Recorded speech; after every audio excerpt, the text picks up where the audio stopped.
هانتوما كتشوفوا كيفاش كتجي وصحيه في نفس الوقت. السلام عليكم بنات، ورجعنا لكم فيديو جديد وغادي نشارك معكم المقادير ديال السوبا شينواز ديال الشينوا بشعريه فيرميسيل. عندنا هنايا كالامار ديالنا مقطع صغيور، عندنا هنايا الجمبه ديالنا بيبي مقيه، عندنا هنايا خيزوه كبيره مكوكه، عندنا هنايا شامبينيون. اللي بغى شامبينيون من الاسود اللي كترقدوا في المسخون يعملوا. انا الناس اللي معايا ما كيبغيوهاش هذاك الشيء، واش اكتفيت بهذا شامبينيون مرقد، زائد بوارو، واحد 3 حبات ديال بوارو، زائد ربيع صغر معدنوس ملعقه ونص كبيره، زائد ملعقه ونص ديال كرافس، زائد عندنا شويه ديال الثومه بودره، وعندنا هنايا ثومه معجونه سمحوا لي، وعندنا هنايا بهارات السمك، وعندنا زيت بلديه، وعندنا هنايا النشا اللي غادي ندوروا واحد 2 معالق في الاخر بالنشا. وعلى نار هادئه كنعملوا الطاجه ديالنا، كنعملوا شويه ديال الزيت بلديه، كنعملوا بوارو ديالنا مقلى تشحر، كنضيفوا الدجاجه ديالنا بحال خيزو اللي كبيره حكينا في الحكاكه دقيقه.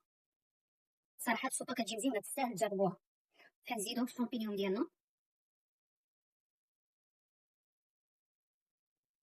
وكنخليو هادشي يتقلى شويه، عاد كنكملوا بعد ما تشحرتنا ديك بوارو خيزو شامبينيون كنعملوا شويه المليحه ملح على حسب الذوق. كنضيفوا كالامار ديالنا دابا كنضيفوها حتى الاخر حيت ما كتطلبش فيها بزاف. كنضيفوا ربع ديالنا قزبر معدنوس، كنضيفوا كرافس،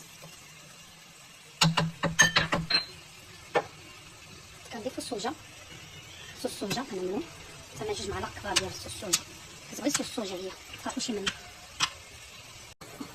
من بعد البنات ما تشار منا هادشي مزيان وتقلى الحوت ديالنا غادي نعملو الاقامه ديالنا. انا ما كيعجبنيش نشحر الاقامه في الاول باش ما كتحرقليش. عندنا كمان نص ملعقه مع مراشي ديال الابزار،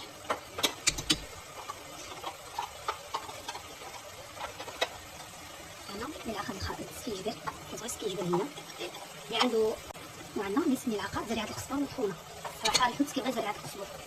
وعندنا البهارات ديال السمك غادي نعملو 1 ملعقه من بهارات السمك، واللي عنده الاقامه ديال السوبا يعملها. غادي نحركو الترموله ديالنا باش يدخل فيها ديك الاقامه. من بعد البنات ما تقلاتنا الحوت ديالنا مع التشارميله ديالنا غادي نزيدو شعريه ديال المسير اللي ديجا رقدناها في الماء غليان وقطعناها قطع صغار، يعني كتفتوها كتقطعوها باش ما كتبقاش كبيره. كنحركوها مع هاد لاصوص اللي عندنا وهاد الحوت الترموله باش تدخل فيها. من بعد البنات ما تشحرنا كلشي غادي نمرقوها، نعملو لنا لتر ديال الماء غليان حتى يتغطى لنا المقادير كامله، تغطى لنا بالماء لا هاد الشكل هذا، غادي نخليوها طيب. من بعد البنات ما السوبا ديالنا الكالامار ديالنا طاب حيت كيطلب دير بزاف في الفيرميسيل ديالنا حتى هي. اخر حاجه كنضيفو الكامبا ديالنا حيت الكامبا ما كطلبش تطيب بزاف، وغادي نخليو الكامبا ديالنا طيب وديك الساعه نقدموا لكم تشوفوا الشكل النهائي ديالها كيفاش كيجي. وبالصحه والراحه ما تبخلوش علينا بمشاركه ولايك. من بعد البنات السوبا ديالنا ما طاب فيها الكامبا طاب كلشي، غادي نعملو 1 معالق كبار ديال النشا اللي غادي ندورو بها السوبا ديالنا، اختياريه ولكن كتجي مزيونه كتجي خايفه ملي كتعملوا التدويره هذه.